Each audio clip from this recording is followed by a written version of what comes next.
Daisha has helped me a lot with my brand over the last few years. They all have great ideas, and Tosin as well. We actually came up with the Ask Jay concept, who's on my Jibri Real Estate Partners team. So just basically trying to put all our heads together to figure out, like, finally. Your reach can only go so far. You have to understand that it's all about the connections you can make. The only connections that we can make being college students are the connections that we have here.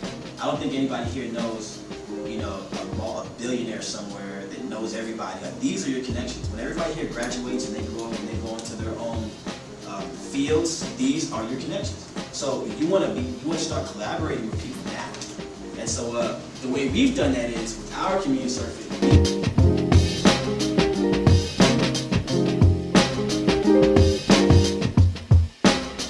What's going on, ladies and gentlemen? My name is Tosin Oduwole, CEO of Real Estate Equity Investment Group, also Vice President of Business Development at J. Morrison Real Estate Partners. Hey, how you doing? We just want to take one more walkthrough. All right. Got the property. It was not in this condition. As you can see, take you down almost everything. There's a huge fireplace here. If you guys ever need their services, Alberto is great. You know what I'm saying? I have his number.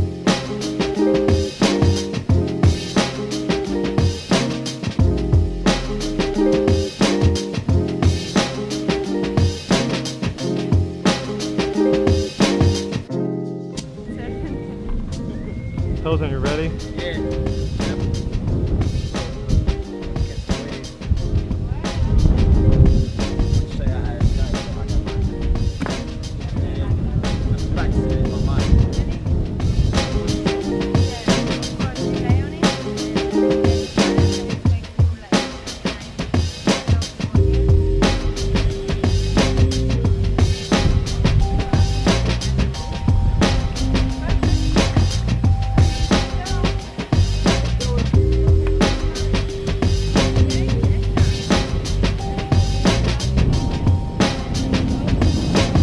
Tosin Oduwole is from Kane University, and you might have read about them in the news and seen them on television. This is the fraternity that went out and bought some land to build a home for the homeless.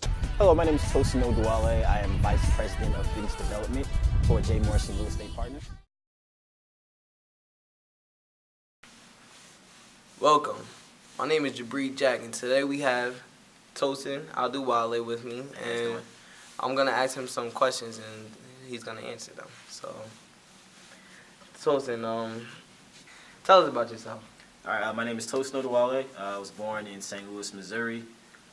Right now, I'm a real estate investor. So basically what that means is I help some of my clients find properties that they can either flip or hold on to for passive income.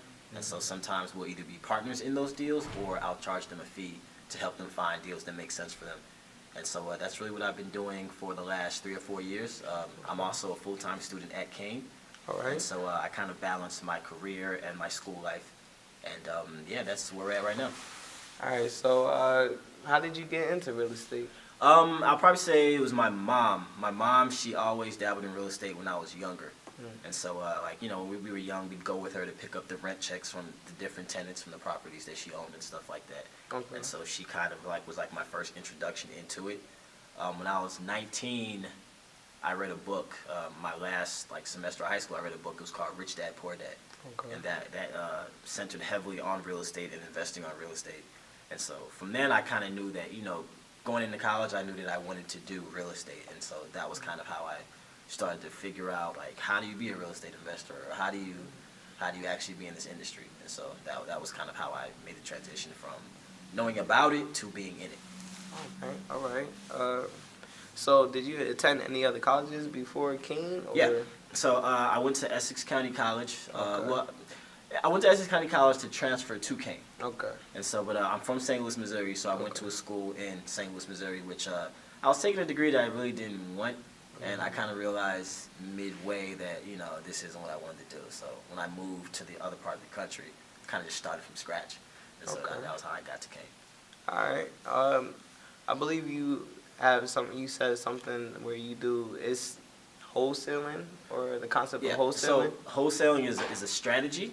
Okay. And so basically what wholesaling is you You find a property that is distressed or that needs a lot of work, and you'll get the property under contract, meaning that you'll come up with a purchase agreement between you and the owner of the property. Okay. And so what you're doing is you can sell your rights in that contract to someone else for a fee, meaning that if I don't have enough money to buy this property or to fix it and flip it, but you do, then I can sell you my contract for a small fee, meaning that, hey, for $5,000, I can basically interchange my name in this contract with yours, so you can now take my place and go about closing the deal and moving it that way. So that's really how I started in the beginning, because I didn't have money to buy property, I didn't have money to do anything.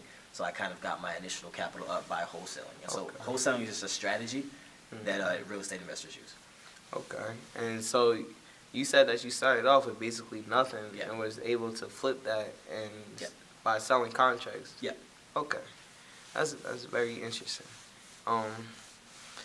Also, I wanted to touch on, what is your future goal or your end goal or the dream that you wish to accomplish? Yeah, so my end goal in real estate is I really want to own large-scale apartment buildings.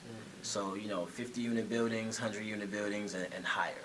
And the reason why is because, if you have a house and you're renting out a house, maybe you're renting it out for $1,200 a month. That's just $1,200. But if you own an apartment building where you have several units, 50 units or 100 units, that 100 times 1,200, that just brings in, a type of wealth that no 401k or no retirement plan or there's no job that can provide that type of income. And it won't require you to come into a building and clock in for work. And so I think that what a lot of people's mistakes are is that they get these degrees and immediately they want to go and try to find a job, and they don't really focus on building assets. And they basically spend the majority of their life working for somebody.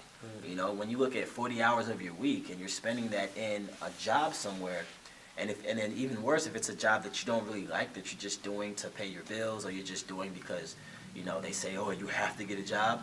And I just feel like, there's a lot more that I can be spending my time and my energy, especially that I'm young. I'd rather be building like my own empire and building assets for myself than just working as an employee for somebody making $35,000 a year. Just like a lot of the professors at this school, there are a lot of professors at this school. There's been years I've made more money than them.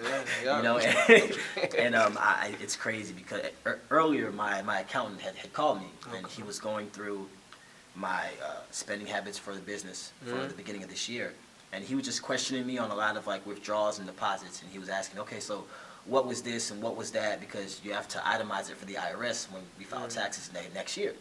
And so as he was going through all the withdrawals and deposits that he had questions about, a lot of these deposits were equal to like half of what somebody would make in a year, and this was like 1 week of business, and I was just looking at that, and I was just like, this is exactly what my mom wanted to expose me about real estate. This is the reason why she exposed it to me and my brothers at a young age, because in our family, everyone's pretty much been business owners. There's not been anybody in my family that has held a job at all. They've all owned businesses and employed people, and so that was just what I saw growing up, is that you don't want to be the person that goes to get a job. You want to be the person that gives out jobs. So that mindset, that comes from, that heavy influences from your mother. My mom, just teaching you and pushing, like, don't work for nobody and be the best you could be. Yeah, I remember when my mother and father, when they got divorced, my dad was the primary bread earner at that time. Okay. So when my parents got divorced, my mom didn't think, oh, I have to go get a job to take care of my kids. She went and opened up a store sewing clothes for people that were getting married and stuff. Wow. So she just started making dresses, and she sold clothes for like 4 or 5 years. And that was what she was going to do. She wasn't thinking, oh, I have to go get a job because I have to take care of 3 kids now. She said, okay, no problem. I'm going to go make the money. And so just seeing that, a job was just never appealing to me. I mean, I've had jobs before. My freshman year of college, I worked at Sonic. I worked at Starbucks. I've worked in the mall. I worked in Short Hills Mall selling women's clothes before. So I've had jobs before, but they never lasted because, a month, 2 months into this job, I keep telling myself, I can do better than this. I can do more than $12 an hour. And so it's like I just never lasted at a job longer than 3 months. It was either I got fired or I quit. So this is what you're basically putting in a nutshell. You're saying that you appreciate your time, and you feel like your time doesn't equivalent the Exactly.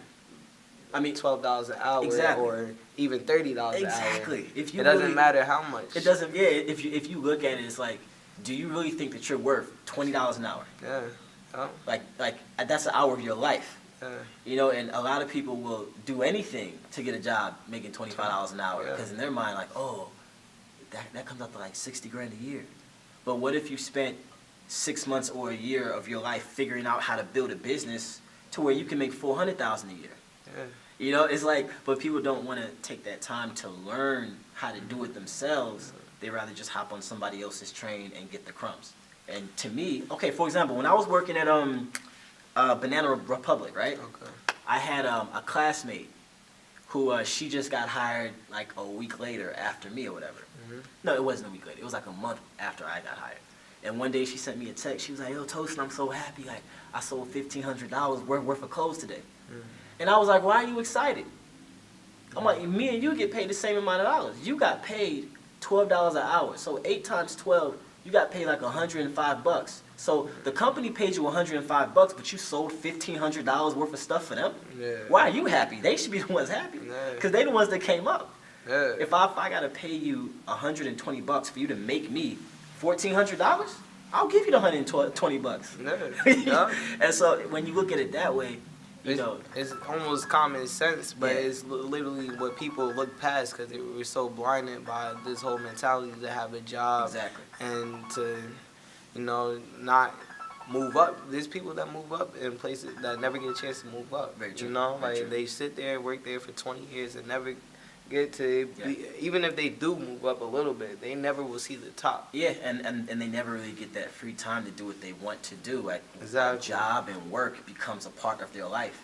Instead of, like, for example, my older brother, he does real estate in St. Louis. He didn't move. And he has a wife, he has 3 kids. They just had a son about 9 months ago. Okay. And so he was telling me, he's been in real estate since before me. And he was telling me that his day consists of, you know, waking up, cooks breakfast for his kids, takes them to school. Yeah. And he's like, when they come home from school at 3 p.m., I'm home. Yeah. I'm not at work. You know what I'm saying? So he's like, I get to like see my kids. I get to spend time with my family. Whereas if he had a job, you know, his kids would be beating him home. And, you know, he'd come home at 5, 6, tired from the day.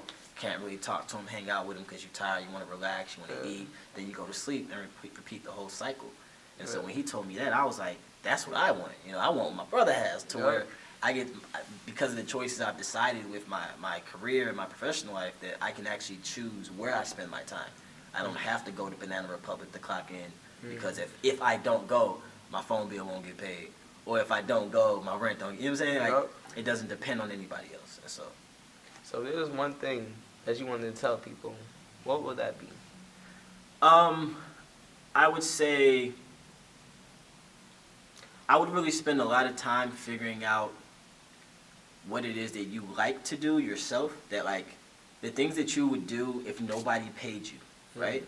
Figure out what that is and figure out how you can monetize that, because that's how you be happy. So it's like, if I would do XYZ for free, then if I can find a way to get paid for it, that's a win-win. Like, I came up, you know, because like a lot of the stuff that we do is not that we love to do it. We do it because, oh, I'll get paid X amount of dollars for it. But you hate the shit. Yeah. Like, you don't really like it. Yeah. But okay, I'll do it because they're going to pay me and so I can pay my bills or whatever. So I would say scratch that and just find a thing that you like or love and find out how you can monetize it. Because anything in this world can be monetized. You can make money off of anything. Yeah. You can, if you know how to sew, or you know how to knit, or you know how to edit music videos, or you know how to draw, you can make money off of anything. So just find what it is that you like, and I guarantee you there's somebody that's making money off of that, and you can just copy their platform and grow a business out of it. Well, Tosin, you never fail to amaze me. You always show. Thank you. It's Appreciate that light. it. Appreciate it. I hope you guys take from this and take some of these new keys and try to be as successful as you can be. Peace out. Later.